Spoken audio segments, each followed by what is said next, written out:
Evet, kıymetli hocamıza çok teşekkür ediyoruz. Abdülmetin hocamız pek oturarak konuşmayı sevmez. Buyursunlar efendim. Selamun Aleyküm ve Rahmetullahi ve Berekatuhu. Allahu Teala Hazretleri buraya katılımımızı, bir araya gelişimizi tüm dünya Müslümanların maddi manevi derdine ortak saysın inşallah. Hususan dertli Türkistan'ımız, Doğu Türkistan'ımız, oradaki sayın ve kıymetli başkanımızın anlattığı o büyük acılarla kıvranan, kimisi şehit olmuş, kimisi gazi olmuş, kimisi de şu anda bizden maddi manevi destek bekleyen kardeşlerimizin de özellikle çalışmasına Allah bizi ortak saysın. Ve bunun bir nevi bir mazeret olaraktan kabul buyursun. Müslümanların derdinin için fiilen sadece dua ve gönül olarak değil. Bizim bir de bedenimiz var. Bir de Allah'ın bize sunduğu imkanlar var. Yani gerçekten ses getirecek çok büyük fırsatlarımız var. Bu konuda Allahu Teala Hazretleri bizi inşallah arkadaşlar fiilen fiziken de oradaki dertli Müslümanların derdine ortak kabul etsin. Allah hep bizi hayırlara kullansın kıymetli kardeşlerim. Şu anda benim önümdeki saat 9'u 20 geçiyor. 19 geçiyor. Bu saatte biliyorsunuz uzun metrajlı bir, uzun soluklu bir sohbet, bir vaaz, bir konferans, bir konuşma olmaz. Artık mesai. Ben mümkün mertebe inşallah tarzımın tersine muhtasar konuşmaya çalışacağım. Gerçekten başkandan Allah razı olsun o %90 yükümü azalttı. Ben çok rahatladım. Konudan dolayı rahatlamadım. Yani işin içinde büyümüş. Atalarını o yolda şehit vermiş. Her ne kadar sakin konuşsa da susturucu takarak gözünü arkadaşlar ve sözünü biraz yani o acılarla hemhal olmasına rağmen muvakkaten durdurarak söyleyeceğini söyledi.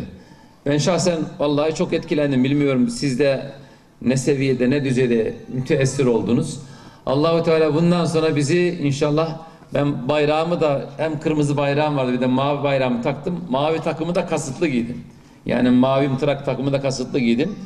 Ben bundan sonra zaten çekik gözüm ve yanaklarım da orijinal o toprağın çocuğu olmaya çok müsait arkadaşlar. Ben bundan sonraki duamda inşallah tüm Müslümanları Allah şahittir. Allah hep bizi dinliyor, izliyor, gözlüyor arkadaşlar. Şöyle bir hızlı bir yürek taramasıyla tarıyordum. Oralarda bulunamıyorduk ama hiç olmazsa gönül taramasında cümle mümin kardeşlerimizi, bacılarımızı ortak ediyorduk. Bundan sonra Türkistan arkadaşlar, hikmet ilahi unutulan değil de unutturulan vatan. Öyle bir şey söz konusu. Unutturulan vatanımız Türkistan'a daha büyük öncelik vererek inşallah madden manen bundan sonraki organizasyonlara, haberlere inşallah daha duyarlı olacağız. Hep beraber Allah için Doğu Türkistanlı Müslüman kardeşlerimizin kanı kanından, canı canımızdan olan kıymetli kardeşlerimize daha duyarlı olmaya hep beraber bir söz verelim mi arkadaşlar sohbete başlamadan? Bundan sonra dertli Doğu Türkistanlı Müslüman kardeşlerimize, bacılarımıza ve onların maddi manevi problemlerine inşallah taban ödeme dua, duanın göz yaşarmış hali ve onun da üstüne arkadaşlar bizden bir şey istendiğinde Müslümanların bir araya gelmesi, verdiği değişik tepkilerde, bedenen de bulunma gibi konularda inşallah bir daha söz verelim sevgili kardeşlerim. Söz verirsek kendi kendimizi sıkıştırabiliriz. Ben konuşmamın sonunda bunları unuturum. Önce şu kıymetli başkanımızdan devraldığımız ki sık sık bize olan saygısından bize döndü, hocam dedi, ben gerçekten utandım, yerin dibine girdim ama yani sizin nihayet peşinde namaz kılınız bir hoca olduğumuz için bize seslenmesi, mesleğimize, sıfatımıza yüklenmesi hepinizi temsil anlamında kabul ediyorum. O duyarlılık için teşekkür ediyorum. Arkadaşlar biz söz verirsek, sözde durmayanın, sözünü ihmal edenin, ihlal edenin, terk edenin dindeki sıfatı çok tehlikeli. Hele de sözünde kasıtlı durmayan maalesef yani münafıklık alametinden bir tanesini sürekli taşımış olur. Büyük bir yara alır. İslami şahsiyeti 1/3 gider. İslami kimliğinin 1/3 yok olur. Bu yüzden bir söz verelim biz. Hiç olmazsa kendi kendimizi baskı altına alalım. Ben söz verdim. Zeytinburnu salonunda ben Allah'a bir daha söz verdim. Zaten söz vermiştik. Biz kardeştik, bacıydık. Birbirimizin derde ilgilemezsek Peygamberimiz için çok ağır yüklenici ifadelerine hepiniz sahipsiniz. Biliyorsunuz. Bir daha söz veriyoruz. İnşallah bundan sonra tabanı dua olmak üzere tavana kadar elimizden geldiği kadar kendi karındaşlarımız, bacılarımız Doğu Türkistanlı hem orada yaşayan yerinde mazlum mağdur olan hem de muhacir olarak gelip hala mazlumiyeti, mağduriyeti belli ölçüde devam eden kardeşlerimize inşallah hep beraber daha duyarlı olmaya söz veriyor muyuz? Hayır. Çok ölü bir ses oldu. Arkadaşlar, cümle Müslüman kardeşlerimizin innemel müne ihvetünde Allah'ın bize yüklediği bir görev var. Peygamberimizin geceli gündüzü yaptığı bir açıklamalar, konuşmalar var. Bir görev var. Ama özellikle madem biz buraya bu isimle toplandık, bir karar alalım. Bir meclis karar alalım. Yani elimizde somut bir delil olsun. Allahu Teala bu sözümüzü duyuyor, değil mi arkadaşlar? Senektu ma kalu dediklerini yazdık. Yazmaya devam ediyoruz. Ayetle ne olduğu gibi bundan sonra inşallah şöyle en azından duada elinizi kaldırdığınızda bu fotoğrafı hatırlarsınız. Bu salonu hatırlarsınız. Oradaki anlatılanların utancından hepsini anlatmadı. Hanımlarda olduğu için toplantıda özellikle hanımların yaşadığı ayakta durmaları mümkün olmayacak kadar ağır konuları dikkat etseniz pas etti. Edebinden, hayasından üstü kapalı geçti. Çok ciddi işler var. Şu anda dünyada hemen hemen hiçbir yerde olmayan şeyler orada oluyor. İnanın orada oluyor. Susturucu takılmış, giriş çıkış yasağı var ve gerçekten arkadaşlar yani dayanılması mümkün olmayan böyle bir sınavla karşı karşıya. Bir daha son kez sesleniyorum. Şu andan itibaren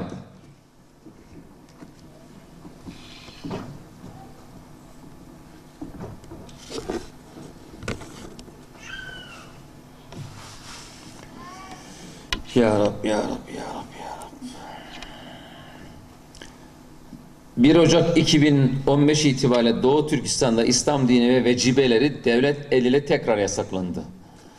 Cami imamları devlet eliyle dans ettirilip halkı teşvike, modernlik maskedarlığına sürüklüyorlar. 10 aydır da Tayland'da tutuklu 367 tane Uygur Müslüman Çin'e iade korkusu, toplu infaz korkusu yaşıyor. Lütfen topyekün dua istiyoruz diye bir de pusula geldi. Allahu Teala yüce kudretiyle imdad eylesin. Amin. Rahmetiyle tecelli buyursun. Amin. Ellerinden tutsun. Modern Yecüc Mecüc kavmine Allah teslim etmesin. Amin. Gidenlere Allah şehit hükmü versin. Amin. Kalanlara gazilik madalyası taksın. Amin. Diğerlerine sabırdan kazandırsın. Amin. Hep beraber bizi cennetinde cemaline buluştursun inşallah. Amin. Amin. Konuyu kaynatmayalım. Arkadaşlar bundan sonra madem bu tabel altında toplandık, madem konu gündem budur, dert bir değil elven elvan, yani ülkemizin ve beynelmilel Müslümanların dertleri birbirine daha büyük rulo kat olarak çığ gibi üstümüze geliyor. Onlarla zaten ilgileniyoruz elimizden geldiği kadar. Hele de burada uluslararası Türkiye'nin 100 aklını artıran birbirinden kıymetli gönüllü kültür teşekkürleri, vakıf dernek kısaltılmışıyla arkadaşlar siyasi parti çalışmalar yapıyorlar. Diğer Müslüman topluluklarda hamdolsun belli bir oranda duyarlı oluyorlar. Ama bundan sonra inşallah Doğu Türkistan'a biraz daha ağırlık vererek inşallah dua tabanıyla tavana kadar Allah'ın izniyle elimizden geldiği kadar ilgilenmeye, en duygusal anlarımıza Ya Rabbi dertli Doğu Türkistan, bunun iş başına bir de ben ekliyorum. Kabul ediyor musunuz meclis? Bir de ben ekliyorum. D Türkistan. Dertli Doğu Türkistan. Dertli Doğu Türkistan'la daha yoğun, daha aktif Allah için ilgilenmeye hep beraber söz veriyor musunuz? Evet. Söz veriyor musunuz? Evet. Müslümanca, delikanlıca, hanımefendice söz veriyor musunuz? Evet. Ya Rabbi şahit ol. Bu da bana yeter arkadaşlar. Bu akşam böyle bir konsey kararı aldık. Tamamdır. Euzu billahi mineşşeytanirracim. Bismillahirrahmanirrahim. Elhamdülillahi rabbil alamin. Velhamdülillahillezî hedâna lil İslam.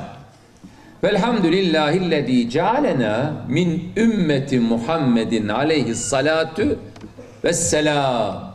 Velhamdülillahillezî hedâna lihâzâ ve mâ kunnâ linehtediye levlâ en hedânallah. Lekad câet rusulü Rabbina bil hakkı sallu ala Resulina Muhammed. Sallu ala şefi'i zunubina Muhammed. Sallu ala tabibi kulubina ve kurrati a'yunina Muhammed. Allahümme salli ala seyyidina Muhammed. Euzu billahi mineşşeytanirracim. Bismillahirrahmanirrahim. İllellezîne âmenû ve amilussâlihâti ve zekerullâhe kefîran ve tasarû min ba'di mâ zulimû.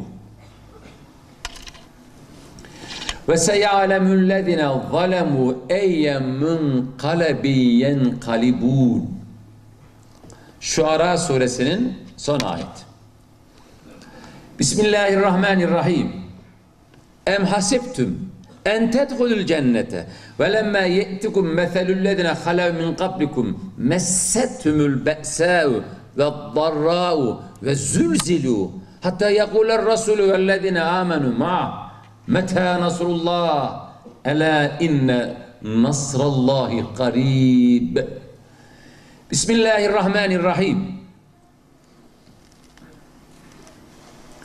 وَقَالَ الَّذِينَ كَفَرُوا لِرُسُلِهِمْ لَنُخْرِجَنَّكُمْ مِنْ أَرْضِنَا أَوْ لَتَعُودُنَّ فِي مِلَّتِنَا فَأَوْحَى إِلَيْهِمْ رَبُّهُمْ لَنُهْلِكَنَّ الظَّالِمِينَ وَلَنُسْكِنَنَّكُمُ الْأَرْضَ مِنْ بَعْدِهِمْ ذَلِكَ لِمَنْ خَافَ مَقَامِي وَخَافَ وَعِيدٍ.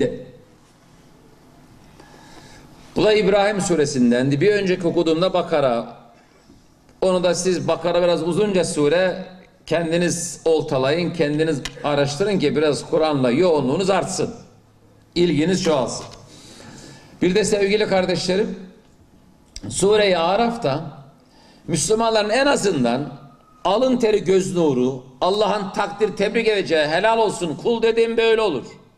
Seni cennetime yerleştirmeyeceğim, cemalimi sana göstermeyeceğim de kime göstereceğim, kimi cennetime koyacağım diye övdüğü, takdir, tebrik ettiği, ödüllere boğduğu yiğit bir Müslüman olamasak da en azından utana sıkıla Allah'ımızın huzurunda onun önüne bir mazeret, Allah'ım şunları yaptım lütfen affediver, kabul ediver diyebileceğimiz bir mazeret sunumu olan, meşhur cumartesi balık avcılığını Allah'ın ele aldığı, o helak olanlar, olmayanlar, arada mahvolup giden insanları listeye aldığı bir ayet-i kerime, Allah'ın kurtardığını söylediği, kurtardığını hepimizde bu mübarek ayetle paylaştığı bir sınıftan olma niyetiyle okuyorum. Bismillah. Ve iz kâlet ümmetun minhum lime ta'izuna kavmen Allahu muhlikum ev muazzibuhum azaben şedîdâ kâlû ma'zireten ilâ rabbikum ve leallehum yettekûn.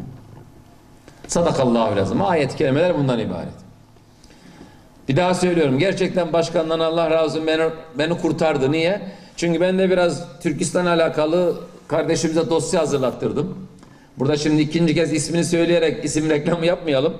Ondan sonra WhatsApp'tan gönderilen bazı bilgileri de birkaç kez taradım. Onları şöyle bir sıralayıp paylaşacaktım ama o halletti, ben tam böyle bu mübarek ayetlerle ve sizinle baş başa kalmış oldum. Bir de mübarek Peygamberimiz sallallahu aleyhi ve sellemin bütün bu olaylar anlatılırken sizin Paris'ini atımın nallarıyla çiğnerim diyen asil Osmanlı yiğitlerinden, padişahlarımızdan birisinin dediği gibi güç manen ve madden ikisinin beden ve ruh ittifakının oluştuğu gücün önemi aklıma geldi. Aslında programda okumak hiç aklımda olmayan bir hadis-i şerif hatırladım. Onu da ilave edeceğim. Ve kâle Resulullah sallallahu aleyhi ve sellem el mü'minül kaviyyü hayrun ve ehabbu ilallah minel mü'mini zayıfi ve fi küllin hayrun ilâhil hadis. Ve fi rivayetin ukra men lem yehtemme bi umuril müslimine feleyse minna. Bir de Cami-i Sagir'den arkadaşlar 1974'te Bolu'da ezberlediğimiz bir hadis-i şerifin son bölümünü okuyorum. Zulüm ve zalimlere Allah'ın yemin ederek neler yapacağını, mazlumlara nasıl sahip çıkacağını Allah'ın böyle yani tekitli ifadelerle garanti ettiği bir hadisi kutsi. Ve kâle Resulullah sallallahu aleyhi ve sellem fîmâ yarvi an Rabbih kâl ve izzeti ve celali le ensuranneke ve lev ba'de hîn. Sadaka Resulullah sallallahu aleyhi ve sellem ve sadaka Rabbuna azze ve celle. Enbiya-u sıddıkîn oldular yar. Şehid-ü salihin oldu ahyar. Gönül ver bunlara, olasın vasıl yar. Kabul kıl pendimi bul kenz esrar. Bu mübarek liste, bu tür toplantıda hep ben bunu okuyorum. Çünkü Fatiha'daki En'amte aleyhimin Türkçesidir. En'amallahu aleyhim ayetinin de metnidir bu söz. Onun için okuyorum.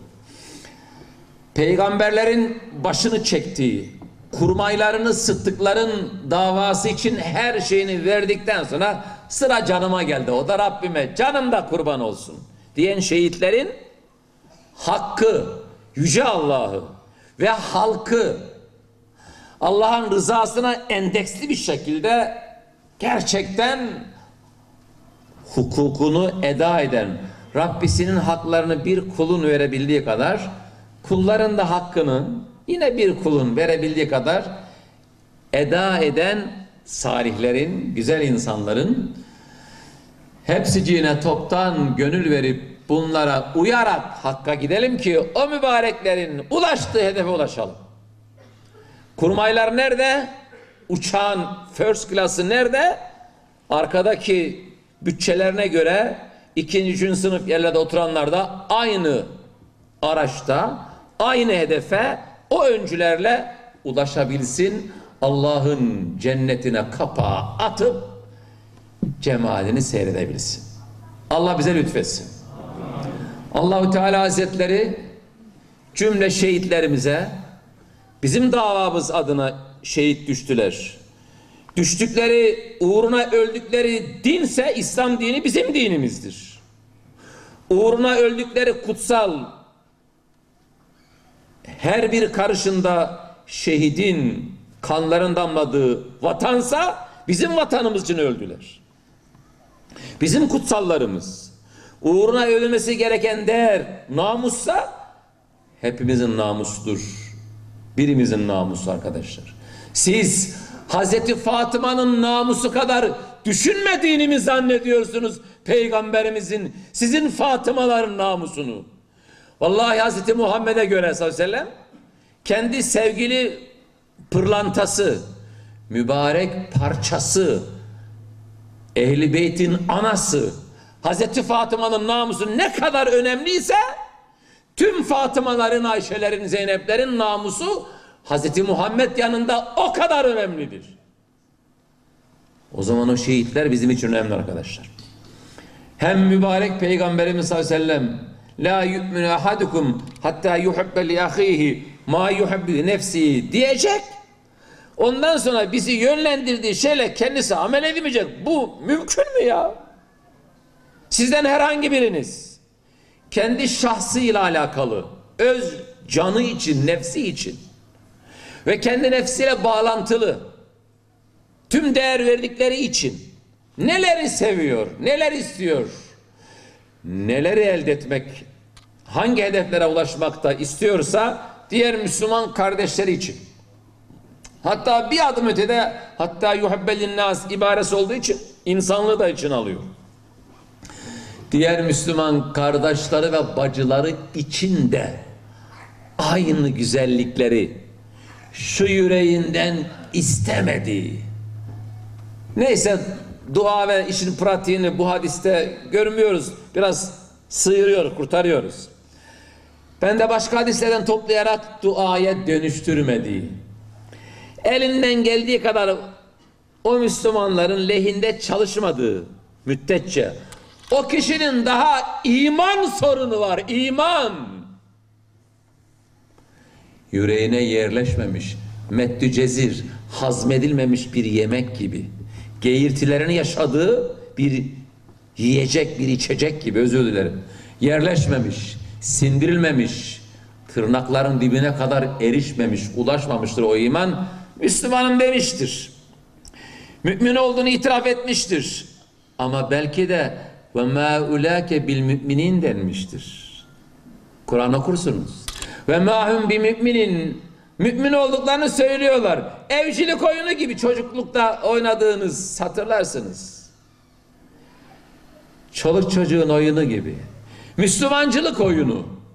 Dinden bir takım kesitlere sahip olma, bir takım pratiklerle avunma, dinin bütününü kaybetmiş, çatı, temel ve tüm unsurlarını kavrayan bir yapı değil de Müslümandan bir şeyler almış bir adam.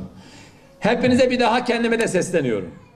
Bari arkadaşlar, yani bağışlayın, şu gördüğünüz organlar topluluğunun çoğu işgal edildi. Hayatımız işgal altında. Değişik zincirlerin mahkumuyuz. Yapamadığımız şeyleri düşünürsek, hiçbir baskı olmadan rahatlıkla yaptığımız kitabı, sünneti, müştehid imamları bir tarafa iteleyerek rahat bir şekilde günahmış, sevapmış, sonu cennetmiş, cehennemmiş, neredeyse önemsemeden yaptığımız şeyleri düşünürsek ciddi bir işgalin, baskının, kuşatmanın altındayız. Arkadaşlar, hiç olmazsa o kuşatma, o işgal, o ele geçirilme noktasında kalbimiz bari arkadaşlar özgür kalsın. Bırakın da şu kalp Müslümanı sevsin. Bırakın da şu kalp Müslümanın iyiliğini istesin ya. Bırakın da şu kalp, muhabbetten bahsediyor Hazreti Muhammed. Bir amel, bir eylem, bir dışa vuruşu da konuşmuyor. O işin gelişmiş halidir. Topraktaki tohumu konuşuyor. Çiçeği konuşmuyor. Arkadaşlar, yürekteki güzellikten bahsediyor. Onun için değerli kardeşlerim, Türkiye'nin ne kadar rahat olmasını istiyorsanız, ekonomik istikrar, siyasi istikrar, değil mi? Terörsüz, dikensiz tarla, konu komşulara sıfır problem, dünya üzerinde güçlü, son Osmanlı ve benzeri gökdelenler gibi yükselen minareler, kubbe yarışları, şu kadar sayı çıkmış imam hatipler, Kur'an mektebi ve medresesi talimine terbiyeleri, diğer dünyevi bilimlerde şöyle bir gelişme vesaire vesaire arkadaşlar. Alternatif tatiller, kışın sıcak sular, yazın serin sular. Sevgili kardeşler, yaylaklar, kışlaklar. Bu millet, bu yerde yaşayan sizler ve bizler ve burada olmayan diğer ülkemizin parçaları nasıl bir ülke istiyorlar? Nasıl bir yurt istiyorlar? Eğer dertli Doğu Türkistan'ın da hemen bitişiğimizdeki Antep'te kebap, ızgaralar gündemken birkaç kilometre ötede insan etleri ızgara olur. Böyle bir ortamında huzur ve afiyet içerisinde dinini doya doya yaşadıkları, dünyalık ihtiyaçlarını özgürce giderdikleri bir toprak. İran'da da öyle, Afganistan'da da öyle, diğer dünya coğrafyalarında öyle. Arkadaşlar, komünizmin bir hatırası olarak hala BDT'de yine her ne kadar Doğu Türkistan çapında bir zulüm olmasa da yine de Allah diyen ve dedirtenler aynı sıkıntıda. Arkadaşlar, bunların kavgası aslında Allah ile. Allah'a bulamadıkları için, Allah'a göremedikleri için, böyle bir şey de mümkün olmadığı için Allah'ın Resulleriyle oynadılar bunlar. Resuller gitti, o yolun yolcularıyla oynuyorlar. 3 tane şehidimiz niçin üçü de Müslümanlardan tercih edildi? Niçin böyle seyrettikleri Amerikan o filmlerdeki gibi kafalarına sıkılarak infaz edildi arkadaşlar? Allah'a olan düşmanlıkları, Allah'a olan kin, öfke ve içinden kaynayan yanardağ gibi kızgınlıklarını peygamberler üzerinden doğranan Yahyalar, testereyle eski Siyonistlerin biçtiği Zekeriyalar üzerinden uygulandı. yaktulûnel enbiya ennebiyyin, Allah buyuruyor, bir gayri hakkın kaydıyla. Peygamberden ne sorun var ki haklı olsun onu kesenler ya. Hadi ben sorunlu bir insanım. Kamil bir mümin olamadım. Hamlığıma kızdın. Ağzımdan çıkan söze tahrik oldun. Hareketlerim sana hoş gelmedi. İlişkilerimizdeki, münasebetimizdeki bazı konulardan bir karara vardın. Ya peygamber arkadaşlar safkan, pırıl pırıl, tertemiz. Hani peygamberimizin buyurduğunu hatırlayın. Ettebeni Rabbi fe ahsene te'dibi. Babam ben doğmadan rahmetlik, anam daha ben yürüme çağlarındayken rahmetlik. Kaldık dedenin, amcanın kucağına. Ektep yok, medrese yok. Beni bizzat Allah eğitti. Benimle bizzat içimi dışımı Allah bu hallere getirdi. Düşünün, beni terbiye eden Allah olduğu için ne de güzel terbiye etti, değil mi? Diyen Peygamberimiz sallallahu aleyhi ve sellem nasılsa Musa'mız da öyledir, İsa'mız da öyledir, Davud'umuz da öyledir, Süleyman'ımız da öyledir. Hele İbrahim'imiz, ata peygamber, Halim peygamber, Selim peygamber, oğlu numune-i imtisal, çocukluğundan beri örnekliğinde bir yalpas olmamış İsmail'i de aynen öyle. O güzel peygamberler hedef oturtuluyor. Hadi biz ileri gittik, sinirlendik, birisini vurduk da bize terörist damgası bastın. Peygambere hangi damgayı bastın? Bunlar onların çocukları. Biz İbrahim'i çizginin, onlar Nemrudi yolun. Biz Musa'ların, onlar Firavunların, Şeddatların, Nemrutların, Belamların çizgisi. Ama biraz moderniteye bulaşmışlar. Biraz demokrasi kılıfıyla kılıflanmışlar. Ama yol aynı yol. İşlem aynı işlem. İşi yabana yaymayalım. Okuduğum ayete gelelim. Allahu Teala Hazretleri buyuruyor ki tüm kafirler toplandılar. Arkadaşlar ben hepinizi görüyorum. Kimin yaslanarak, kaykılarak dinlediğini, bizim Anadolu tabiriyle, kimin öyle çakmak gibi dinlediğini izliyorum. Ben size saygılıyım. Tüm hücrelerimle konuşuyorum. Çenem değil. Kendimi buraya çıkmadan evvel 25 istiğfarla peygambere kadar giden güçlü kadroya da sırtımı vererek onlar adına bir demeç verdiğimin şuuruyla toparlanmış bir yürekle konuşuyorum. Allah için bir kereye mahsus ayağa kalkmanızı rica ediyorum. Allah için. Lütfen rica ediyorum. Hayır. Hep beraber salavat.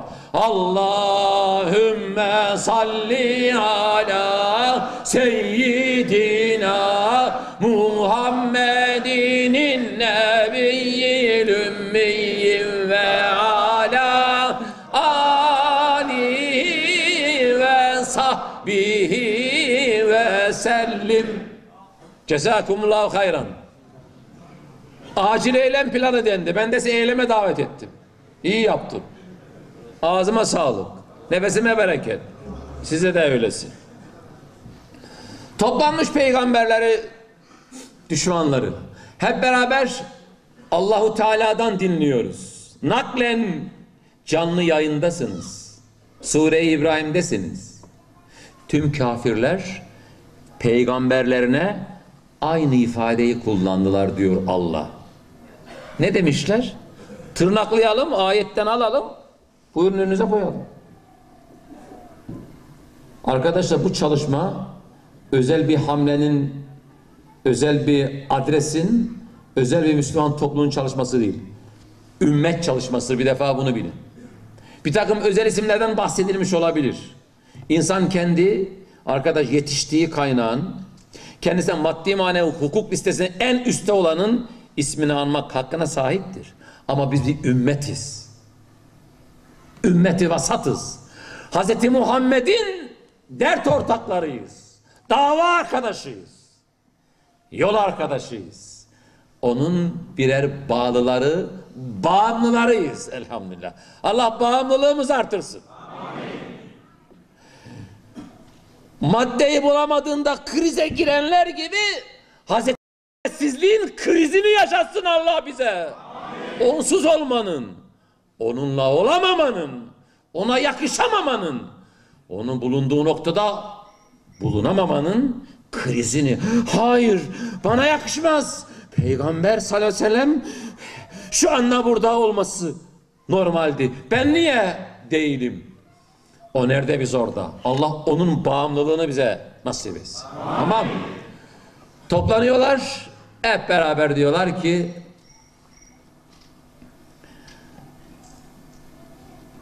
siz ya bizim dinimize, kurallarımıza, belirlediğimiz hayat tarzına evet dersiniz.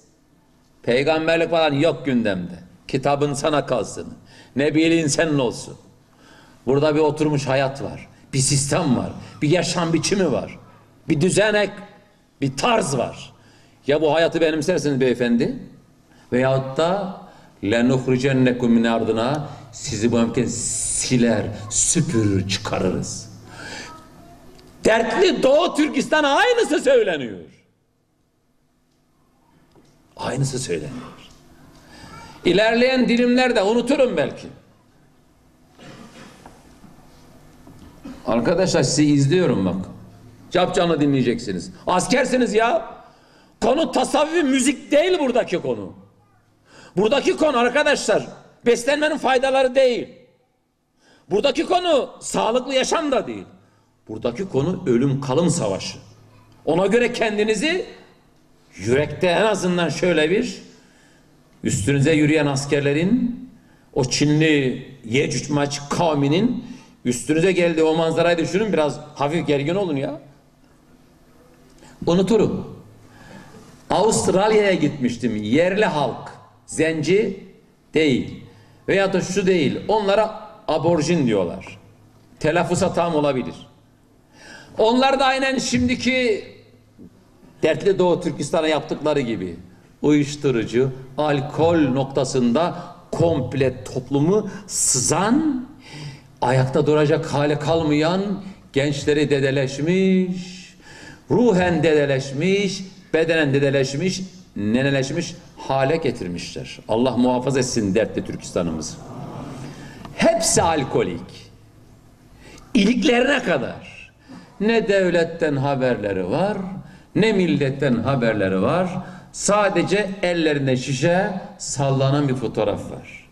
Hepsi Gezer Leyla olmuş. Onlar kendisine tanıdıkları hakkı, tanıdıkları sağlıklı yaşamı size tanımasını bekliyorsanız arkadaşlar şu ayet-i kerimeyi bir defa daha değerlendirin.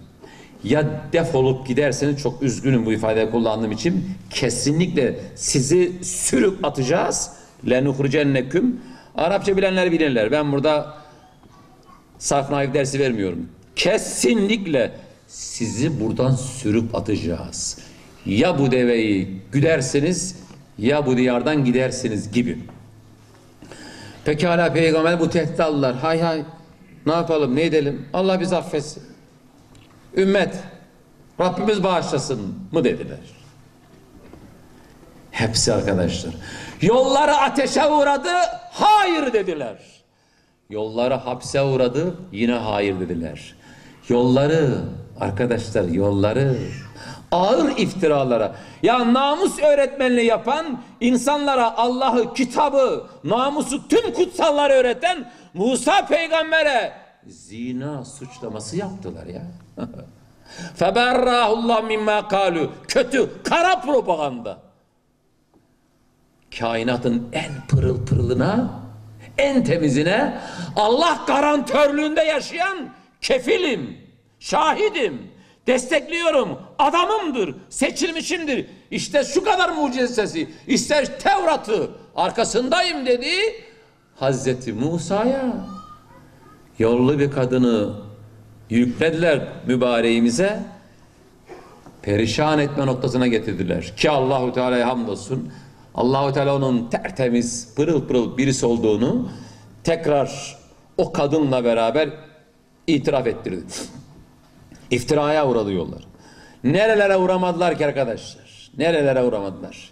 Mekke doğumlu peygamber Medine'ye mahkum edildi.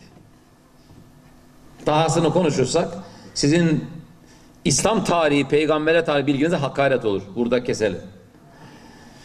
Gideceksiniz. Allahu Teala Hazretleri de o büyük baskılar, ölüm, organ kesme, hapis ve benzeri işte malum işkencenin değişik türlerine muhatap olan peygamberlere Rabbimiz şunu vahyetti, bize de fısıldandı.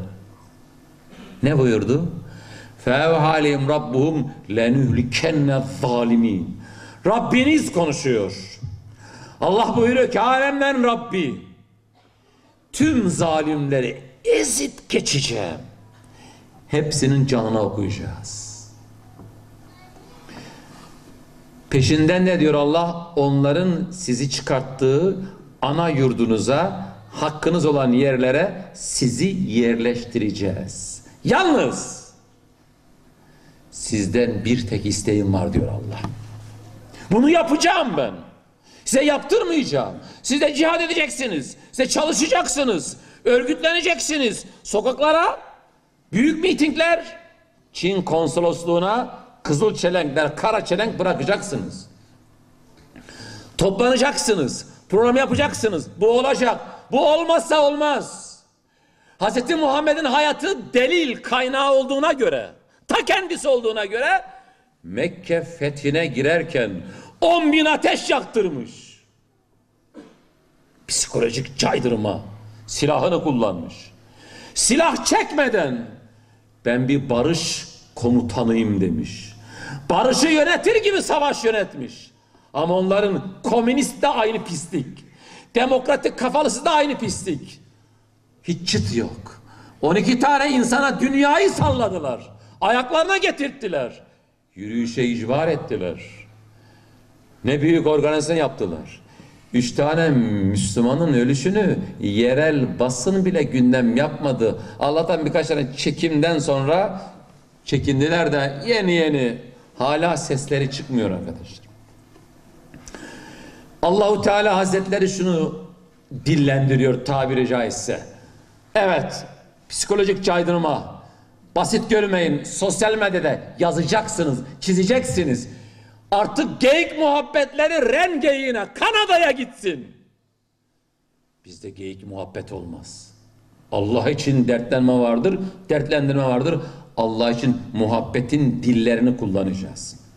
Müslüman derdine öncelik veren, parmaklarımızda tuşlara inen, komut veren yüreğimizin hareketi olacak arkadaşlar. Yükleneceksiniz.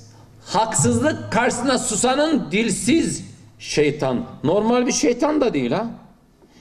Dilsiz şeytan gibi adinin adisi birisi olduğunu, Hz. Muhammed'in böyle bir net, yalın ifadesini sallallahu aleyhi ve sellem çocukluğumuzdan beri duyarız. İçinizde duymayan var mı demekten haya ederim. Duymayan yoktur. Belki hadis-i şerif olduğunu, peygamberimizin bir demeci, bir tavrı olduğunu, böyle bir şey dillendirdiğini bilmeyen büyük bir sözdür, atasözüdür, mübarek bir ifadedir, doğru yerinde bir darb-ı meseldir diyebilirsiniz. Dilsiz şeytan olmayacağız. Bundan sonra bağlarımız daha da çözülecek. Ben kendi kendime cesaret şırıngalayan bir konuşma yapmıyorum. Dopinglemiyorum da, birilerine sizi kışkırtmıyorum da. Sadece arkadaşlar şunu hatırlatıyorum. Peygamberlerdeki ortak sıfatlardan birisi şecaatti. Yürek. Tüm vücutları yürekti.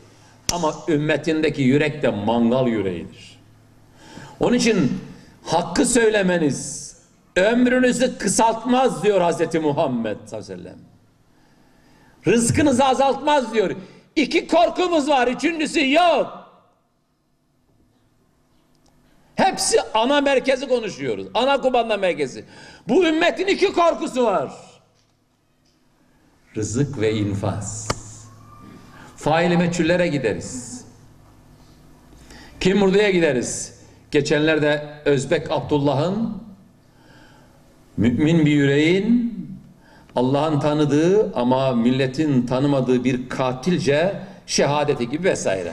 Vallahi arkadaşlar, Allahu Teala Hazretleri aldığı kararı, yürürlüğe kararı kalemleri kırarak, mürekkebi kurutarak, rafa kaldırarak yürürlüğe koydu. Ömrünüz kısalmayacak. Allah'ın bordrosunda şu kadar ton altınız mı olacak? Dikkat edin, ben dolar örneği vermemeye çalışıyorum. Hemen milyon dolar falan yap. Başlarına çalınsın, kafalarına geçsin. Allah doları gazetekanın daha da adileştirsin. Amin. Öbürlerini de öyle. Amin. Yaşasın bizim kaymelerimiz. Amin. Altınlarımız, gümüşlerimiz. Zebercetlerimiz, elmaslarımız. Kaşıkçısıyla beraber. Arkadaşlar, bordro, memur, sabit gelirli, siz çok değişken gelirlisiniz. Çok süper bir zekasınız. Piyasayı çok iyi takip ediyorsunuz. Nereden ne çıkacağını çok iyi keşfediyorsunuz. Sizin de bordronuz var. Sizin de rızkınızı Allah imzalıyor. Bu sene şirketiniz zarar edecek. Bu sene kar edecek. Laleli belli bir süre tıkanacak. İnşallah açılır. Arkadaşlar, şöyle de böyle olacak. Rızkınızı azaltmaz diyor Hz. Muhammed. Hakkı söyleyin. Bitirin şu dilsiz şeytanlığı. Sizi tenzih ediyorum, özür de diliyorum. Genel ifade olarak kullandım. Sözüm atasözüyle meclisten, bu toplandan dışarı. Ömrünüz kısalmayacak. Rızkınız almayacak. Hele dedeyseniz, hele neneyseniz aksakallara sesleniyorum. Bastonlu gözlüklü iki büklümlere sesleniyorum. Nenelere sesleniyorum. Bebekliğiniz bitti. Çocukluğunuz rahmetlik oldu. Gençliğim eyvah, türkünüz oldu. Babalık bitti, dedelik de bitmek üzere. Bir ayağınız uçakların tekerlerinin sarktığı gibi kabre doğru sarktı. Bari sonunu şerefli bitirin şu hayatını ya. Susmak bilmeyen. Hayatınız konuşsun. Tüm icraatlarınız Hazreti Muhammed'i yansıtsın. Onun aynası olun. Dudağınızdan da bütün mahfillerde, toplu taşıma araçlarında, oturduğunuz yemenin, içmenin olduğu adresler, adını vermeyeceğim. Oralarda, misafirliklerinizde, cümle toplantılarınızda bir dakika beyefendi deyin, hanımefendi lütfen deyin, çatır çatır çatır. Ağzınızı bastırsınlar, çürük domates atsınlar, İtalyano model kremalı pasta savursunlar, ayakkabı savursunlar. Seninkiler delik deşik oluyor, makinalı boşaltılıyor. Taklamakan çölünde tanklar üstünden geçiyor. Hakkı söyleyeceksiniz. Bu toplantıdan sonra şeytanın bacağı kırılacak. Her biriniz bir dertli Doğu Türkistan'ının Türkiye'deki mümessiller olacaksınız. Söz mü? Söz. Müslümanca delikanlı söz mü? Söz. Bir kere daha sesleniyorum. Hanımefendilere sesleniyorum. Allah sizi duyuyor. Geri dönmek yok. Söz mü? Söz. O kadar. Arkadaşlar, Peygamberlere Allah evet ama dedi. Sen ve adamların şunu bilsinler. Tüm türevlerini uygulayacağız. Beraber olacağız. Omuz omuza olacağız. Beraber yürüyeceğiz. Beraber çelenk bırakacağız. Beraber toplantıya katılacağız. Buraya katılanlara da ayrıyeten arkadaşlar teşekkür etmiyorum. Allah razı olsun diyorum. Daha okkalı bir dua olur. İştirakinizden dolayı size minnettar değiliz. Siz kendinizi kurtarmaya çalışıyorsunuz. Mavi Marmara yolcuları bilir. Arkadaşlar Suriye'de biraz duraklama devrine girmişlerdi.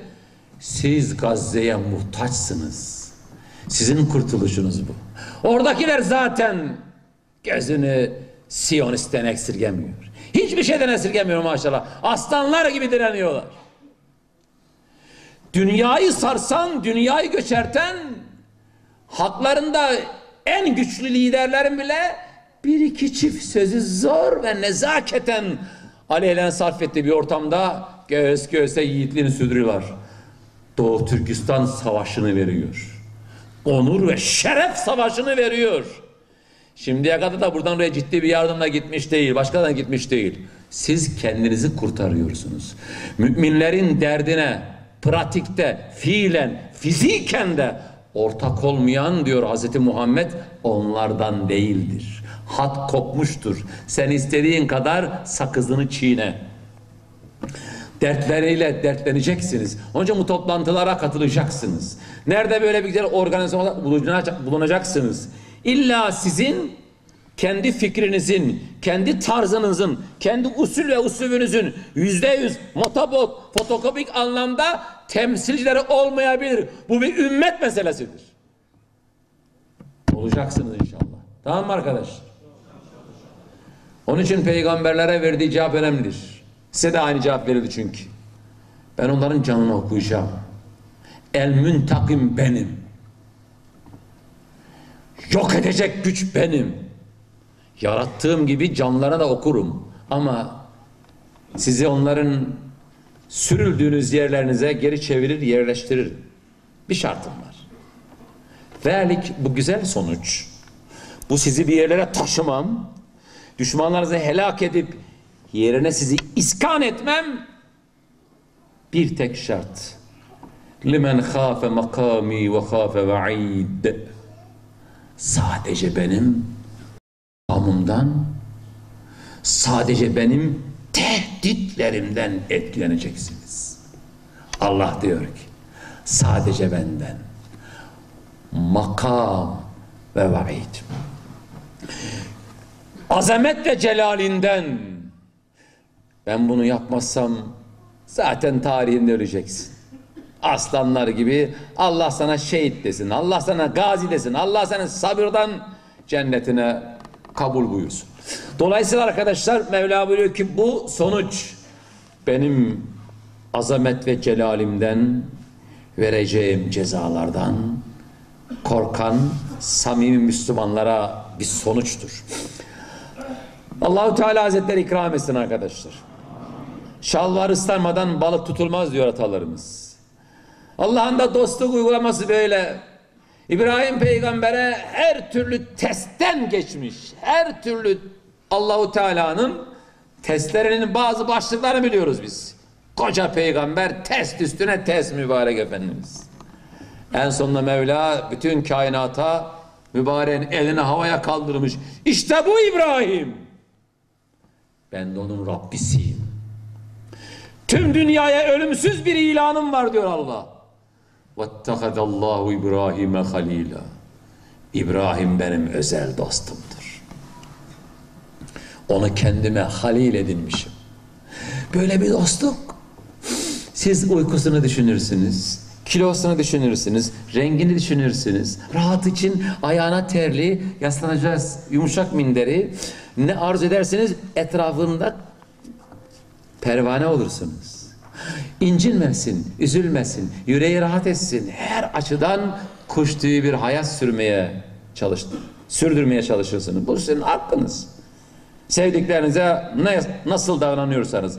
Allahu Teala dostum dediği Hazreti İbrahim'e uyguladığına bakın arkadaşlar. Yani ateşte yakmak ne kadar büyük bir iş. Allah izin verebilirdi. Bu imtihanı onun ateşte şehit olmasına müsamaha buyururdu. Zekeriya'nın ne suçu var? Yahya'nın ne sıkıntısı var? Onlar testere çift taraflı kesiyor. Böyle çektiğinizde et bu tarafa, öyle ettiğinizde et o tarafa. Testere hızar, bir ağaç biçer gibi. Allahu Teala Hazretleri İbrahim'ine dostum dedikten sonra bir ateş imtihanıyla imtihanda ediyor. Ediyor mu ediyor? Dostun tercihidir. Biz her zaman ona ente Mevlana demeye iman ettik. İçimizden gelerek devam edeceğiz. Hüve Mevlaküm diyene evet Allah'ım gerçek dostumuzsun diyecek. Ni'mel Mevla diyen Mevla'ya biz bu ne biçim dostluk? Haşa mı ya? Haşa. Allah kendisini anlatırken sana diyor ki Şam tatlısı güzeldi. Şam kebabı da iyiydi. Dicle Fırat kenarında artan sofralarla bir kabile doyardı dökülenlerle. Irak'taki hayat da fena değildi. Arkadaşlar. Arap Baharı yaşanan yerlerdeki Nil kenarındaki böyle salınmalar, gezinmeler de idare ederdi. Allahu Teala Hazretleri buyurdu ki size bir imtihan yazmışım. Suçunuzdur değildir. Mukayyettir mutlaktır. Onu Allah bilir. Ne güzel Mevlasın, ne güzel dostsun demeye devam edecek misiniz, etmeyecek misiniz? Ni'mel Mevla. Allah kendisini anlatıyor. Ne güzel dost. Ben ne güzel dostum biliyor musun? Ağlatırken de dostunum, güldürürken de dostunum, verirken de dostunum, alırken de. Kar edip tavan yaptığında dostunum, şirketini bitirirken de dostunum. Senin dostunum ben. O zaman Allah ile dostluğumuzu hiçbir şart altında zora sokmayacağız. Tek taraflı tabii, tek taraflı. Taif taşlanmasından dönerken Peygamberimiz sallallahu aleyhi ve sellem hem de ayakçı takımı delilere ve çocuklara taşlatırıyorlar. Koca koca adamlar tenezzül etmiyorlar iki tane böyle garibanı taşlamaya. Dengemiz değil. Taşlamayız diyorlar. Taif'teki olayın aslını, iç yüzünü biliyorsunuz. Mübarek Peygamberimiz, mübarek yol arkadaşıyla Aleyhisselatü Vesselam ve radıyallahu anh Zeyd'de gittiğinde kendi akrabaları kendi kanından, kendi canından, kendi soyundan ama o anlık soysuzlaşmışlar. Sonra hidayete gelenler oldu. Taşlar önden geliyor canlı kalkan, yandan geliyor canlı kalkan. Her tarafında fıldır fıldır dönüyor. Kan revan içinde Zeyd aradan böyle sıyrılan taşlar da Peygamberimize Allah dedirtiyor. Çöktüklerinde bir Hristiyan bağcının gölgeliğine, çarığına kanın sızıldığını Zeyd anlatıyor. Peygamberimiz utanıyor söylemeye. Ama endirekt bir anlatım var. Hadislerde bir hadis dilidir işte. Ve kanni enzur ila vechi nebiyyin darabahu qamu fetmehu feyekul. Ben bir peygamber sanki izliyorum. Bir peygamber seyrediyorum. Kendi kavmi onu dövmüş, taşlamış, dayak atmış, linç etme noktasına getirmiş. Eli yüzü her tarafı kan revan içerisinde o kanını silerken ve yemsattem atladım. Kanlarını silerken bile kendisini taşlayan o sürüye, o eşkıya yığınına Allah'ım bunlar seni Allah olarak tanımadı ki elçini tanısın. Devletini tanımayan büyük elçiyi mi tanıyacak ya? Şirketini tanımayan pazarlamacı niye soksun ki iş yerine? Allah'ı tanımayan birileri elçiyi tanır mı? Beytullah'ı tanır mı? Kitabullah'ı tanır mı? Allah'a iman etmiş yanık bir yüreği tanır mı ya? Allah'ım tanımadıkları için böyle oldular. Şahsım adına şikayetçi değilim. Hidayette lütfen affet lütfen diyen o peygamberimizin bu hadisini bilirdiniz ama bu mübarek ifadesini ve duasını, itiraf ve duasını şurada belki o arada kaynatmış olabilirsiniz. Bilenler zaten selam olsun. Eğildim kulağına diyor, Peygamberimizin kanını incitmeden siliyorum diyor. Zeyd bir şey ıslatarak, ama bazı kurumuş, yavaş yavaş Peygamberimizin dudağında bir tatlı bir hareketlilik var. Tatlı bir hareketlilik, biraz daha eğildim diyor. Diyordu ki Allah'ım sen beni sevdiğini, sen benden razı olduğunu bildiğim müddetçe yaşadığım hiçbir şeyin önemi yok. Vallahi böyle. Yaralanmışım. Şezlongumda yayılmışım. Aç kalmışım, tok olmuşum. Zillete itelenmişim, hicrete icbar edilmişim, kana boyanmışım. Sen beni hala seviyor musun Allah'ım? Çok. Şimdi daha çok. Şimdi daha çok. Hani sizin için birileri dayak yediğinde sevdiğiniz birisi sizin için ölüm riskine kendisini atıyor.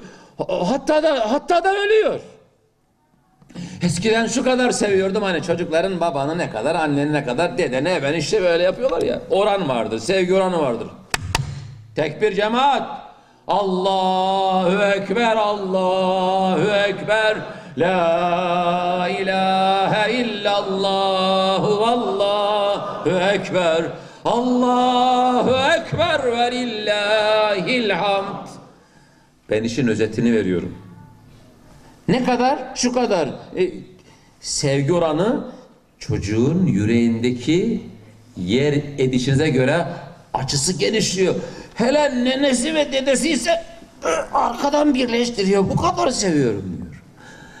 Allah sizi sevdiğini, sizden razı olduğunu duymanız yeter. Allah'ım sen beni sevmeye devam ediyorsun. Sen benden razı. Vallahi Muhammed'in yaşadığının hiç önemi yok. Yaşattılarının hiç önemi yok. Mesele budur. Dertli Doğu Türkistan kimin kul olduğunu biliyor. Kimin ümmet olduğunu biliyor. Hangi kitabın kendisini yönettiğini, yönetmesi gerektiğini biliyor. Hem o yaralı toprağın çocukları gönül ehli, dervişan yapılı insanlardır. Yanık insanlar. Görmedin mi yüzlerini?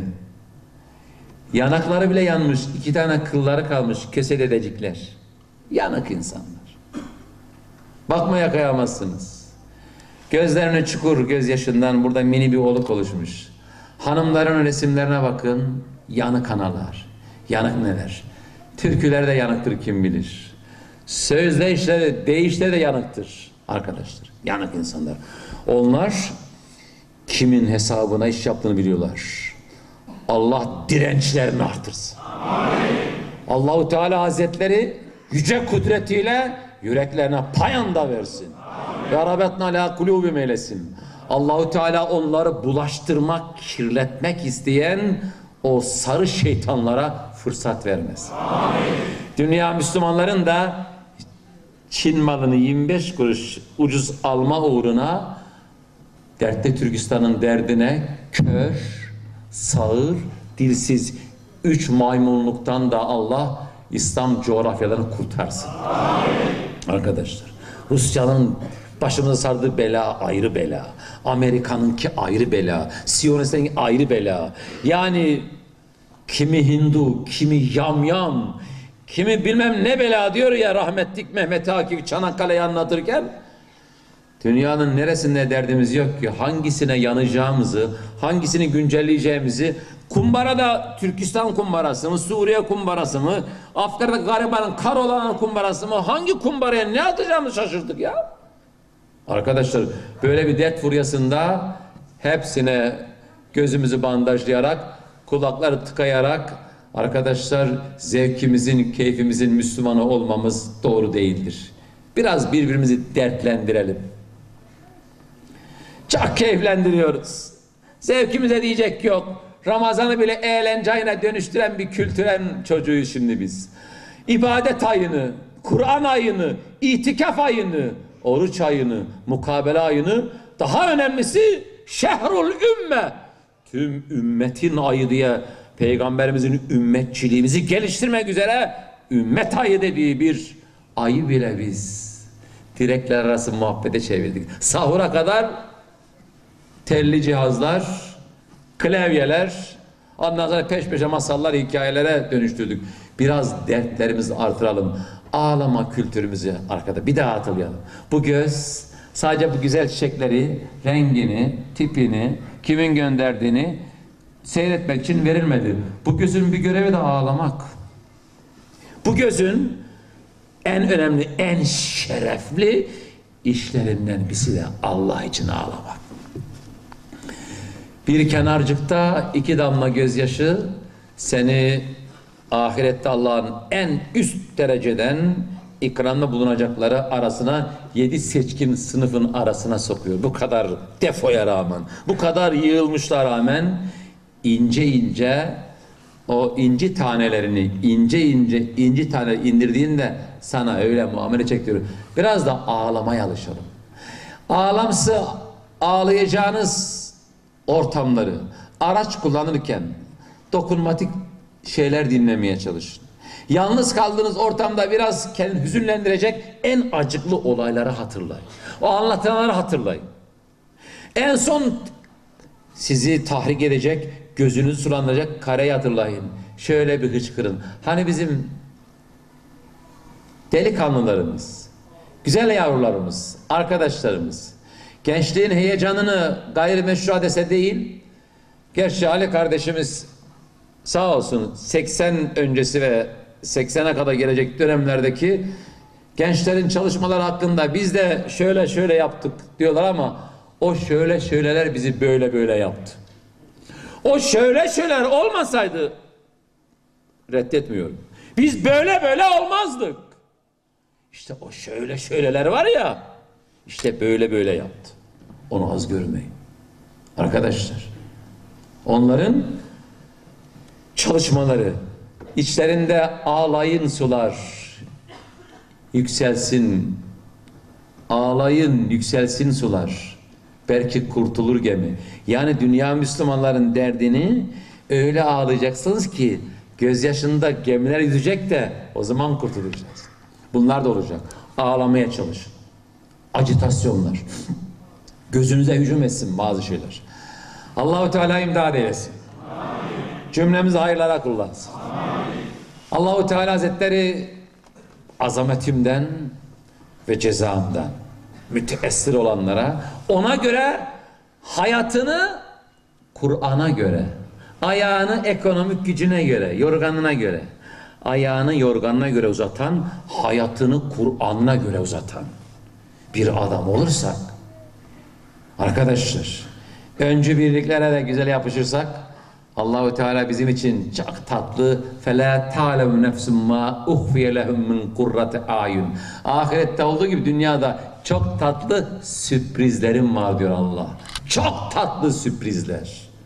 Allahu Teala'nın gerçekten samimi, kalite, ciddi, istikrarlı, müstakim yürüyen kullarına hayal edemeyecekleri, şaşkına dönecekleri, Sübhanallah, bunu ancak Allah yapabilir diyeceği çok sürprizleri vardır. Bekleyin, göreceksiniz. Allah'ın izniyle. İstikbalde daha neler olacak? Güneşin yaladığı, havanın girdiği, karanlığın kapsadığı tüm noktalara La ilahe illallah Muhammedun Resulullah nüfuz edecek diyor Hazreti Muhammed. İliklerine işleyecek. İliklerine işleteceğiz inşallah. Çalışacağız. Hem bize işleyecek hem biz işleyeceğiz. Hem biz inşallah ayakta sağlam kalacağız.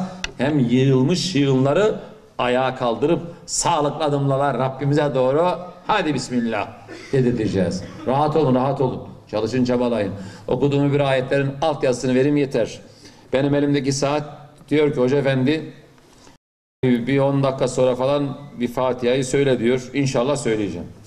Hem bu gece dertli Türkistan adına biraz dertli gece olsa da bizim için yarın zaten ya part time veyahut da hiç time değil mi? Okulda yok. Çocukların yarın sabah erken kalkma sorunu da yok. Evlatlarımız falan filan diyecek bir mazeretiniz yok. İşi de biraz zaten piyasa durgun. Kar yağdı. Ulaşım falan da sorunlu. Biraz da Zeytinburnu tekstil camiası, deri vesaire zaten rahmetlik olmak üzere. Allah canlandırsın. Tekrar şöyle bir Maddi manevi canlılık versin ama bu geceyi dertli Türkistan ayırın. Öyle de hiç şey yapmayın. Olağanüstü durum olmadan da kımıldamayın. Olur. Olağanüstü bir fiziki durum vardır, biyolojik durum vardır. Ses çıkartmayız. Fakat böyle yok. Sade bakmak yok. Cep telefon karıştırmak yok. Biz ciddi bir cephedeyiz şu anda arkadaşlar. Dertli Türkistan'a yürek desteği, şöyle bir görsel destek görüyoruz. İnşallah bir de gideriz oradaki adresleri görürüz. Hazin hazin yerinde ağlarız. Gidebiliyoruz değil mi başkan? Türkiye Cumhuriyeti vatandaşları oraya gidebiliyoruz ama tabii ki sıkıntılar var. Zatenizin mesela gitmesini arzu ederiz. Bütün Doğu Türkistan ayağa kalkar. estağfurullah. Ben onlar için ayağa kalkarım. Zatenizin bu izni alabilecek durumda değil. Olur inşallah. Öbür ayet-i kerimeler zaten içeriği paylaştık. Allahu Teala sana buyuruyor ki siz cennete samimisiniz, samimiyiz. Sana imanda nasıl samimiysek ödüllerine samimiyiz. Cezandan da gerçekten iç ürpertisi ve ürküntüsü var Allah'ım. Cezandan korkarız, ödülüne iştahlanırız. Allah beni bir şeye teşvik edecek, ben böyle tok davranacağım. Hastalıktandır. Allah bir şey anlatacak, cenneti anlatacak. Onun sıfatlarını Allah bizzat önünüze koyacak. Beyefendi bakarım diyecek. İçindeki hastalıktandır. Allah bir şeyden uyaracak. Acısını, dozajını size sunacak. Postumu sererim noktasında bir rehavet olacak. Hastalıktandır. Arkadaşlar cennete cemalullah samimi talip iseniz diyor Allah Celle Celaluhu. Sizden önceki bu yolun yolcuları ve hala da mevcut yolcular içerisinde var. Büyük sıkıntılar çektiler. Rahat günleri de oldu. Tatlı günleri de oldu. Ben hep şunu paylaşırım. Sağ kolunda Hacer, sol kolunda Sare, ayaklarına cıvıl cıvıl dolaşan İsmail'le hepsine aleyhisselam ve teslimat diyoruz. Tatlı bir hayatı vardı. İmkanları boldu. Gelene gidene dana keser, kuzu keser, hızlı servislerde tavuk keser, acil durumlarda ayaküstü misafire tereyağlı yumurta, omlet yedirir içini gönderir. Baba bir peygamber. İbrahim Aleyhisselam. Böyle günler de olmuştur. Peygamberimizin taş bağladığı günler çoğunlukta ama şöyle bir kuzu çevirmesi de böyle pilav üstüne kuzu da yemiştir. Az da olsa. Yani her şeyi karartmayla insanları bir yere bir dehlize itelemiyorum ben. Ama Allahu Teala buyuruyor ki hani biz kışa hazırlanan da rüzgarlı havaya dayanırız. Ölümü mezarlığı görelim de hastane tam burası yeter diye biliriz. Gerçekten ciddi diyor Allah. Mevcut halde de var ama geçmişte peygamberlerin başkanlığında yaşayan insanlardan çok sarsıntı sonuca geldim ben. Zülzülü peygamberler bile sarsılmış. Peygamberler bile zangır zangır olmuş. Peygamberler. Hatta tıkanmışlar. Allah'ım bizi feda ettiğini, gözden çıkarttığını bilelim. Öyle bir durum varsa yardım edeceksen de et artık. Bittik demişlerdir. Vallahi böyle bakın. Allah'ım can sevdamız yok. Seve seve deriz. Bizi gözden çıkarttın, feda edeceksen seve seve bilelim. Ama yardım edeceksen biz bittik artık demişler. Mete Nasrullah. Şiddetli durumlar yaşamışlar. Ağır imtihanlar. Sure Yusuf'ta daha okkalısı var. Peygamberler bile herhalde isteyeser Rusul. Arkadaşlar herhalde Rabbimiz bizi artık bu işe kurban olarak seçti. Bu iş buraya kadarmış deme noktasına gelmişler. Ondan sana yardım gelmiş. Hani atasözüdür, bu ayetlerin hepsine hizmet eder. Bu ayetlerin hepsine hizmet eder bir atasözüdür. Bende uçuk ve kaynaksız insanları sıkıntıya sokan bir konuşma bulamazsınız. Onun için gerilimli dinlemeyin, rahat dinleyin. Hizmet eder bu söz. Atalarımızın bu söz arkadaşlar. Kul daralmayınca, bunalmayınca Hızır imdada gelmez derler. Allah da böyle hani iyice acıktırdan sonra sofraya kuruyor. Yorgunluktan adım atamayacağın zaman yatağa seriyor ki kurban olduğum Allah'ım nihayet bugün de dinlenebildik. Bir ekmek bulabildik. Kul artık bitti. Buraya kadarmış. Allahu Teala bizi haritadan silecek galiba derken sınırlarınıza bir Çin Seddi gibi set çekiyor. Bayrak şakır şakır dalgalanıyor. Milli marş çalınıyor. Orada efendim elhamdülillah şöyle hasret duyduğunuz bu çocuklar gibi gürül gürül hafızlar dertli Türkistan'ı artık sevinçli Türkistan'da böyle gürül gürül her tarafta Allah'ın kelamı okunuyor. Uzak değil. Uzak değil, Allah'a güven. Uzak değil Allah'ın izniyle. Biiznillah arkadaşlar. Yardım yakın diyor Allah. Siz benim size tabanda hiç olmazsa teklif ettiğim şeylere hele bir göz gezdirin. Öbür ayet-i kerimede arkadaşlar 2 tane ayet-i kerimeyi tercih ettik, tercüme ettik. Birisini ben özetleyeyim çünkü öbür mübarek ayetten hakkını verirsek bu sefer yani yavaş yavaş şantajlarım, tehditlerim, sıkıştırmadan par etmeyebilir, ufak ufak süzülmeler olabilir. Arkadaşlar Allahu Teala Hazretleri bakın benim buraya gelirkenki niyetimi söylüyorum. Yani çok büyük şeylerin peşine takılmış değilim. Hiç olmasa dedim Allahu Teala Hazretleri böyle bizim de yani kökenimiz biz de oranın çocuğuyuz. Yani biyolojik özellikleri itibariyle de oradan gelen evlatlar olduğumuz için daha çok orada Müslümanlara duyarlı olmak bizim vazifemiz. Mazeret. Allahu Teala Hazretleri Beni İsrail bir dönemin Müslümanlarına bir takım pisliklerinden bağışlayın. Fıskı fücur Arapçası ama Türkçe ne diyelim? Berbat işlerinden dolayı cezai bir ambargo koymuş. Demiş ki şöyleyken şöyle. Kurallara uyanlar olmuş. Delenler olmuş. Adam sen de Allah belasını versin diyenler olmuş. Hayır diyenler olmuş. Allahu Teala hayır diyenleri size örnek veriyor. Önce neme lazım? Adam sen de Allah belasını versin diyen Allahu Teala'yı özür dilerim yani memur gibi oturduğu yerden yönetmeye çalışan bir takım zihniyetlerin Allah o zihniyetini kafalarına geçirmiş. Haşa ve kella. Buyuruyor ki ve idgaret ümmetun minhum o topluluktan yani cumartesi avlanma yasağını delen insanlar. Neme lazım diyen insanlar ikisi birbirinden berbat. O ambargo edilen o yanlış yapanlardan daha adidir onlara müdahale edenleri blok eden onların çalışmalarını ekarte eder. İşe yaramıyorsun yarayanlara da çelme takıyoruz. Ya şöyle bir dert kaynayan dünyadasınız. Ne olur şu yakın dövüşü bırakın artık ya. Yakın dövüş uzmanı olduk. Aile içindeki dövüşlerimiz, cemaat içi kavgalarımız, cemaatler arası dalaşmalarımız ben bunlara yakın dövüş diyorum. Yakın dövüşten düşmanı kaçırıyoruz. İpin ucunu kaçırıyoruz. Onlar da çok iyi bu işi tezgahlıyorlar. Çok iyi meşgul ediyorlar. Arkadaşlar biz de böyle kendi fasit dairemizde birbirimizde akşamlıyoruz. Onlar da götüreceğine götürüyor. Sonra toptan bağırıyoruz.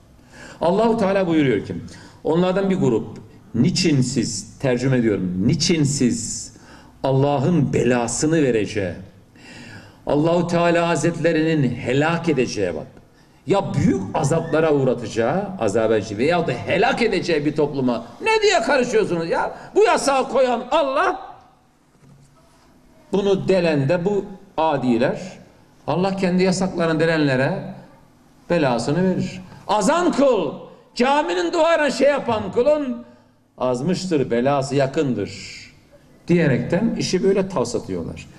Peygamberimizin Bedir'i var mı? Var. Uhud'u var mı? Var. Aynı Peygamberimiz sizden daha iyi Allah'ı tanıyan ve nasıl dua eder beddua yağmurunu bela yağmurunu bilen Peygamber Hendek kazdı mı kazmayla? Kazdı. Hicret yaptı mı? Yaptı. Daha neler yapmadık arkadaşlar.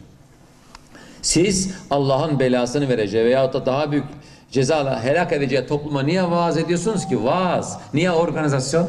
Niye yardım kampanyası? Niye böyle efendim ne bileyim Müslümanın derdini dillendirme? Neden şişlenecek iş yapıyorsunuz? Ne gereği var? Allah belalarını versin. Kardeşim biz de karşıyız ama falan. İfadeyle bu.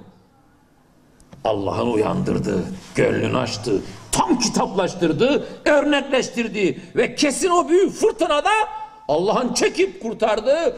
Elhamdülillah kurtaran Allah'a hamdolsun dedirttiği bir sınıf var. Enceyna diyor Allah. Kurtardık diyor ya Allah diyor ki kurtardık. Kim onlar biliyor musunuz?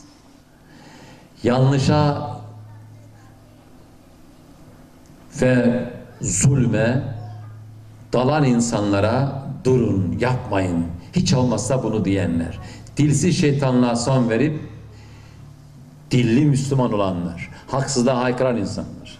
Allahu Teala Hazretleri onları kurtardığını söylüyor. Ve onların da ifadesini beğeniyor, benimsiyor daha doğrusu ve onaylayarak bizimle siz de böyle yapın dercesine. Buyuruyor ki Allah, mağdiretin ya Rabbim, ya kardeşim bu kadar büyük işler oluyor, bu kadar büyük Sayın Başkan anlattığı ne büyük acılar yaşanıyor. Ya biz hiçbir şey yapmayacak mıyız kardeşim ya? Allah'tan reva mıdır ya? Müslüman kardeşlerimizdir. Canları canımızdır, kanları kanımızdır, dinleri dinimizdir. Arkadaşlar. Ya bizim bu ülkemizde böyle bir şey, onlar böyle rehavet içinde hiç tınmasalardı, hayatlarını gününü gün etselerdi, biz razı olur muyduk? Ülkemiz yok olsa biz Hatay'dan Suriye'ye geçseydik, gideceğimiz tek yer orası olsaydı veya İran şu bölgesi olsaydı ama sınırları kapatsalardı, bize terörist damgası bassalardı, şöyle olsaydı biz razı olur muyduk? Biz Allah'a mazeret sunacağız. Allah'ım diyeceğiz. Biz yapacağımızı yapmaya çalıştık fakat durduramadık. Büyük bir seldi. Altta kaldık Allah'ım. Büyük bir furyaydı. Engelleyemedik. 1,5 milyonluk bir sarı eşkıya devletiydi. Durduramadın. Ama elimizden geleni Allah'ım yapmaya çalıştık. Lütfen affet bizi. Bunu demek istiyoruz diyor Allah'a. Bunu demek istiyoruz. Allah da bunu beğeniyor, benimsiyor. Hatta sonunda bir umutları var, çok büyük umutları. Ve leallehum yettekûn, o uyardığımız, engellemeye çalıştığımız insanları siz engellemeye çalışın, gerisini ben tamamlarım demişti Allah. Öyle de oldu. Ummadığın taş yarar baş. Sunucu kardeşimizin de buyurduğu gibi bir sapan taşı bir tank mesabesinde bazen. Allah bunu yapar arkadaşlar. Ve leallehum yettekûn, böyle birebir muhabbetler de belki o sizde geçer, takvada daha da ileri boyutlarda olabilir. Allah bizden mazeret en azından. Gelelim hadis-i şerife. Güçlü mümin, imanda güçlü, yakini o biçim, her şeyi elle tutuyor, gözde görüyor gibi şuhudi noktaya gelmiş maşallah. Yakini, iman hakikisi tavan yapmış. Sanki cennet cehennemde dolaşan bir hassasiyeti var. O kadar Allah yüreğine indirmiş. Çalışa güçlü bir mümin olmuş. İmanda zirve. Ondan sonra ilimde de güçlü. Ameli salih, ibadette başarılı. Ahlaken de çok temiz bir insan. Pırıl pırıl. Gerçekten ahlakla da güçlü. Bugünlerde ahlak erozyona uğradı. Ha gayret arkadaşlar. Kötü sözler, kötü yorumlar, kötü yaklaşımlar kırla gidiyor. İnşallah biz iyiliğinden bahsedilenlerden olalım.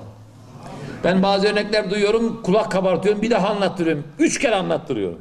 Böyle örnekler anlatılsın diyor. Anlattırın. Böyle insanlar var mı? Var. Olabiliyor muymuş? Olabiliyormuş. Bu seyahatim sırasında bir iş adamının elemanları iş adamını anlatıyor. Endirek olarak anlatıyorlar. Allah ondan razı olsun. Hiç işçi çıkartmadı, giden kendi gitti diyorlar. Bu da bir güzellik. 82'de İzmirli bir iş adamı, yılın iş adamı seçilmişti. 2 özelliğinden seçmişler.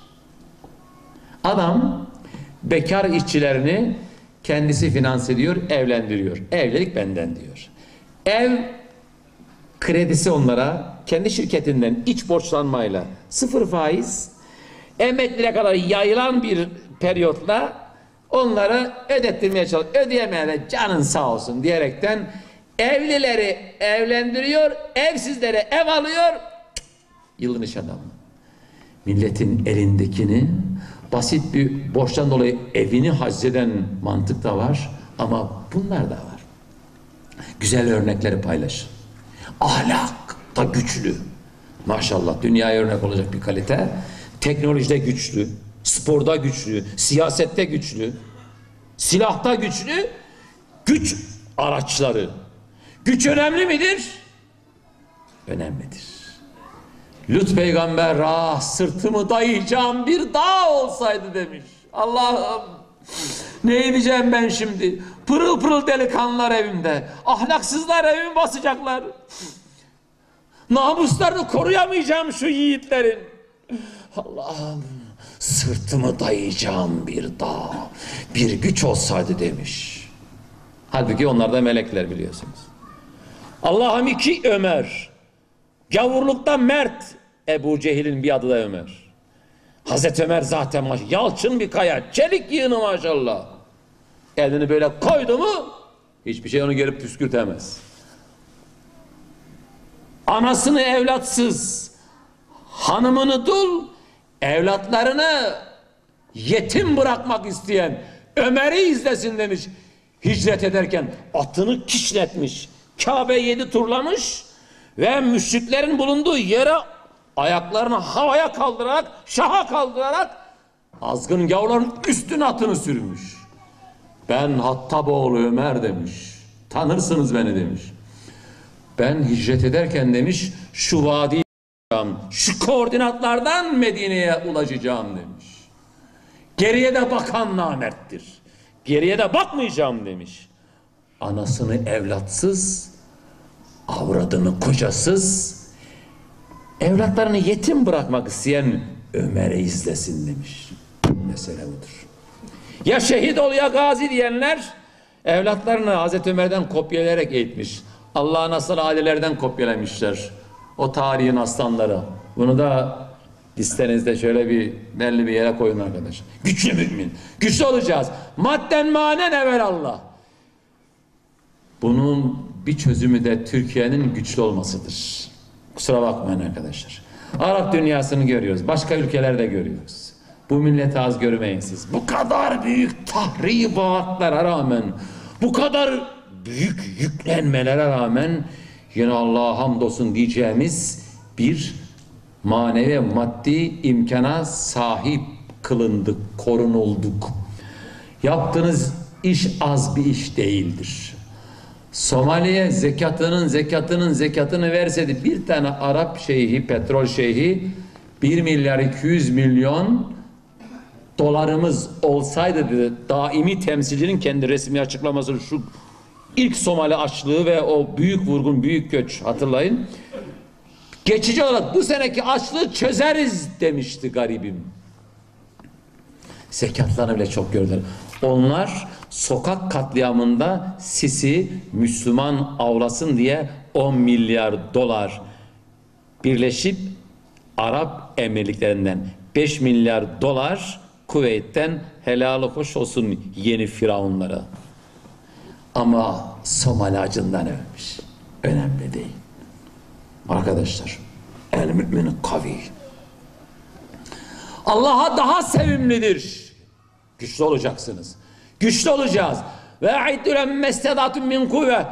Bunu Kur'an'a biz yerleştirmedik. Allah'ın kelamıdır haşa ve kella. Allah buyuruyor ki Celle Celaluhu onlara, düşmanlarınıza, içinizdeki münafıkları çökertecek, göçertecek, düşmanları püskürtecek bir güç istiyorum diyor Allah. Yine de onu la havle ile kullanın, bismillah ile kullanın. Ama kuvvet, bir güç diyor Allah, güç. Hatta atlardan bahsediyor, yelel atlardan bahsediyor, alın perçemlerinden, saçlarından bahsediyor. Böyle bir güç. Güncellenen güçler neyse ona endeksleyin arkadaşlar. Daha sevimlidir Allah'a, davaya daha faydalıdır diyor. Onun için Allahu Teala bizi önce yürek gücüne, sonra bilek gücüne ve diğer güç unsurlarına Allah bizi yolunda kullanacağımız şekilde vakıf kılsın. Sahip eylesin. Hakim kılsın. Bu kadar tamamdır. Öbür hadis-i şerif müminlerin kendi derdiyle dertlenmeyenler tercüme ettim ama bir daha teberken söyleyeyim. Müminlerin derdine duyarlı olmayanlar, onların derdine ortak olmayanlar bizden ve onlardan değildir. Kendisi için istediği güzellikleri ülkem için, milletim için derken Türkistan için demeyenler de mümin değildir. Dertli Suriye için de istemeyenler mümin değildir. Allahu Teala Hazretleri müminliğimizi kamil eylesin. Zirve tamam yaptırsın. Buraya iştirakimizi Allahu Teala Hazretleri gerçekten dertli Türkistan'ın sevinçli Türkistan'a dönüşmesine küçük katkı pay olaraktan vesile eylesin. Amin. Sözlerimi hepinizin bildiği bir karınca hikayesiyle bağlayayım. İbrahim peygamber ateş atılmış. Söndürmek için o gün itfaiye servisleri yok. Teknik donanım sıfır. Karıncalar duymuş. Bir karınca da böyle, hem de topal karınca derler. Tankerine ne kadar su koymuşsa bir fiskelik suyu var işte. Almış böyle yambul yumbul yambul yumbul. Giderken durdurmuşlar. Hayrola demiş topal karınca. Hikayeye ayet hadis beklemeyin. Ben lepten leblebiyi, çiseden nemi, kazdan gölü çıkartmaya çalışıyorum. Tamam mı arkadaşlar? Sonra yani hoca ben de bizi hikayeler boğdu. Ben bir küsür saat ayet hadis taramasıyla çullandım. Ya kapanışta şöyle bir konuyu yumuşatalım diye bir örnek verdik. İşte bu da hikayeci Müslümanlardan birisi. Allah bunun hesabını iyi sorar. Tamam mı arkadaşlar? Dilinizi Çin'e uzatın. Dilinizi İsrail'e uzatın. Dilinizi komünist Mao'dan daha şerefsiz batılı yılanlara uzatın. Onlar demokrasi kılıfıyla sizi yiyorlar. Öbürler dost, dobra gavurdular. Dobra kızıldılar. Onlar çok usta bir şekilde sizi bitiriyorlar. Ve hiçbir kuralla tanımıyorlar. Ne kiliseyi tanıyorlar ne camiyi. Ne Birleşmiş Müşriklerin kararını ne Lahey zulüm divanını. Hiçbirisini tanımadan canınıza okuyorlar. Dilinizi, kaleminizi oralara oynatın. Savunması Müslümanlar hakkında sallama çay olmayın. Özür diliyorum. Sözümü de geri alıyorum. Yani rahat konuşmayın. Bu söz uygun düşmedi. Geri çekilmiştir. Ve ondan kaldırılmıştır. Tamam, silgiyle. Tamam. Yüklediği suyu nereye götürdü sorulmuş. Ya bizim istihbarat teşkilatından aldığımız bilgiye göre, örgün sisteme göre İbrahim Halilullah diye bir mübarek peygamberimizi Nemrut denen eşkıya ateş atmış. Biz de hani karıncalar topluluğu, çok çalışkan bir topluluğuz bilirsiniz. Çok da gayretliyizdir, Allah'a şükürler olsun. Tankeri doldurdum. Bu ateşi söndürmeye gidiyorum. Gülücüklere gayet ciddi cevap. Ne gülüyorsun ki demiş. Bu topal bacakla bir damlanın damlası olan suyla oraya gidemeyeceğimi, söndüremeyeceğimi biliyorum. Yolunda olurum, yolunda ölürüm. Yolunda olacağız ve yolunda öleceğiz. Yüce Rabbimiz adına Müslüman kardeşlerimizin yolunda, bu söz Sebil-ül Mü'mininle sabit, Sure-i Nisa ile tescilli bir söz. Müminlerin yolunda olacağız. Ve o yolda da inşallah nasıl öleceğiz? Hep beraber. Eşhedü en la ilahe illallah ve eşhedü enne Muhammeden abdühü ve resulühü. Rabbimize bir ikram, bir manevi kıyakla şehitsiniz derse Aliyyül Ala, Kerimül Mevla, baş tacı, yolunda olacağız. İnşallah yolunda öleceğiz. Hem de imanla, şehadetle, dertli Türkistan'la, sevinçli Türkistan'a dönüşmüş vaziyette el ele tutuşarak unutulamayacak vatanımız, unutulmayacak öz yurdumuzun birbirinden kıymetli köse sakallı dedecikleriyle, dertli anacıklarıyla, sevimli böyle belikli saçlı bebişleriyle cennette cemalullah'ı seyredeceğiz inşallah. Ve ahiru davana enelhamdülillahi rabbil alemin lillahi teala'l Fatiha ma salavat. 3'te ihlas ekleyin, tam hatim sayılır. Cümle şehidi şüheda, özellikle Türkistan şehitlerine, bu işin manevi duayenlerine ve buraya toplanan kardeş geçmişlerine toptan niyetin, cümle hayırların celbine, şerlerin define niyet edin inşallah. Allah kabul etsin. Konuşma usulümde teknik kusurlarım olmuş olabilir. Arkadaşlar bu bir acil eylem planı dendi. Ondan dolayı özür diliyorum. Kelime tercihlerim, cümle yapısı, ses tonu, sunuş biçimi vesaire gibi konularda Rabbimin rızasına uymayan bir şey olmasa istiğfar ediyorum. Sizden de özrümü beyan ediyorum. Kardeşler hadi selamünaleyküm. Çok teşekkür ediyoruz.